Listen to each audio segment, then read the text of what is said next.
नमस्कार दोस्त, मैं आज आप लोगों को 12th क्लास के बच्चे हैं यहाँ पर।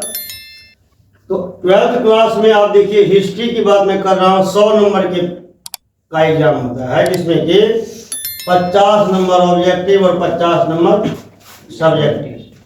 50 ऑब्जेक्टिव तो बिहारी बच्चा है सॉलिड मारता है, 50 में 52-55 भी मार लेता है बिहारी, लेकिन सब्जेक्टिव में बिहारी से संभलता नहीं।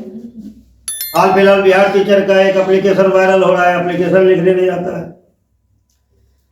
तो आज हम लोग एक क्वेश्चन लिए हैं कि मौर्य साम्राज्य के को जानने का विभिन्न स्रोतों का वर्णन करें।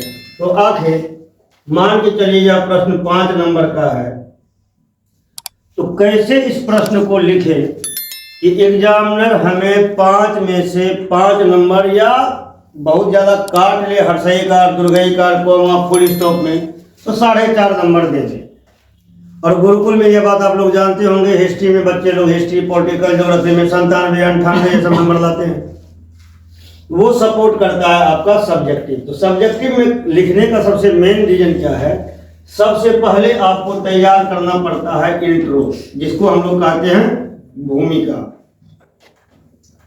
भूमिका में यह देखना है कि लिखना क्या है, क्वेश्चन क्या है।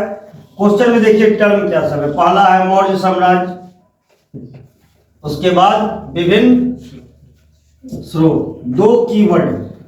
तो सबसे पहले इंट्रो में आप मौर्य साम्राज्य के बारे में कुछ लिखना चाहते हैं, ठीक। जैसे आपको पता है कि पहली बार भारत में राजनीतिक एकता को स्थापित करने का श्रेय किसको जाता है, मौर्य साम्राज्य को। आप कह सकते हैं कि पॉलिटिकली यूनाइट करने के लिए मौर्य साम्राज्य को क्रेडिट जाता है।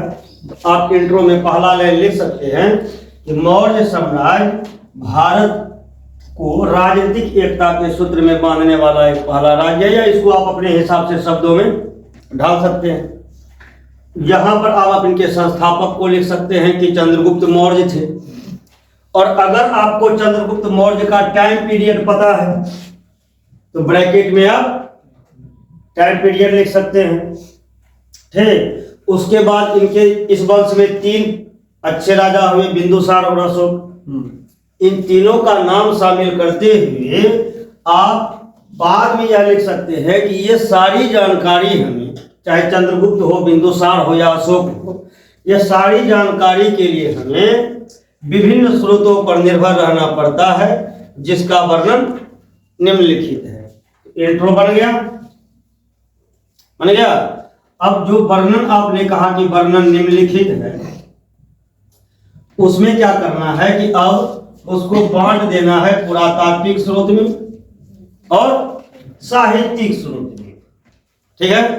अब पुरातात्विक स्रोत में क्या सब आएगा, अभिलेख आ जाएगा, पॉइंट बना लेंगे क्या, अभिलेख। अभिलेख में कौन कौन अभिलेख मौर्य साम्राज्य के रिगार्डिंग हमें इंफॉर्मेशन देता है। सबसे पहले अशोक के अभिलेख, रुद्रदामन के अभिलेख। 2 अभिलेख इंपोर्टेंट हो गए, ज्यादा नहीं देना, ये नहीं कि अब अभिलेख पकड़ लिए तो पूरा का पूरा अभिलेख में ही समय हम अपना दे दिए हैं। इंपोर्टेंट जो 2 है, तो जो जैसे एक अभिलेख हो गया किसका, अशोक का, एक गिरनार जूनागढ़ अभिलेख किसका हो गया, रुद्रदामन का, 2 अभिलेख हो गया। उसके बाद आ जाइए बिल्डिंग यानी महल, चंद्रगुप्त का जो लकड़ी वाला महल था वो भी सोर्सेस है, वो आ जाएगा पुरातात्विक स्रोत में।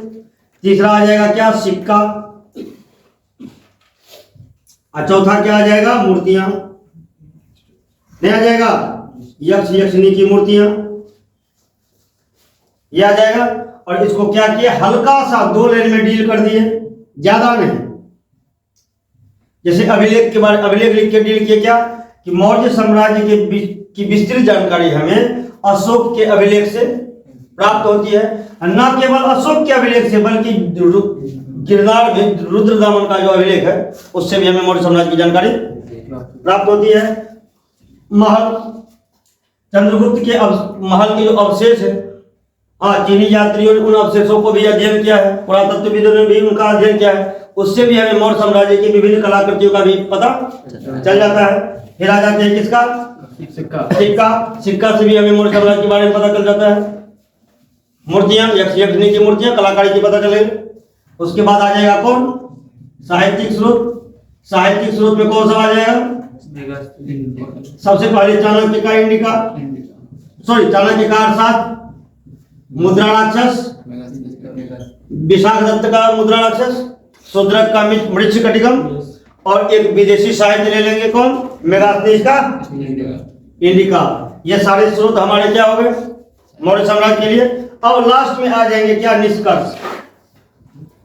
कहाँ आ जाएंगे, निष्कर्ष। निष्कर्ष में क्या लिख देंगे, उपरोक्त विवरण से यह स्पष्ट होता है कि मौर्य साम्राज्य की जानकारी के लिए हमें पुरातात्विक और साहित्यिक स्रोतों पर निर्भर रहना पड़ता है, और ये सब सारी स्रोतें हमें मौर्य साम्राज्य की विस्तृत जानकारी प्रदान करते हैं। धन्यवाद।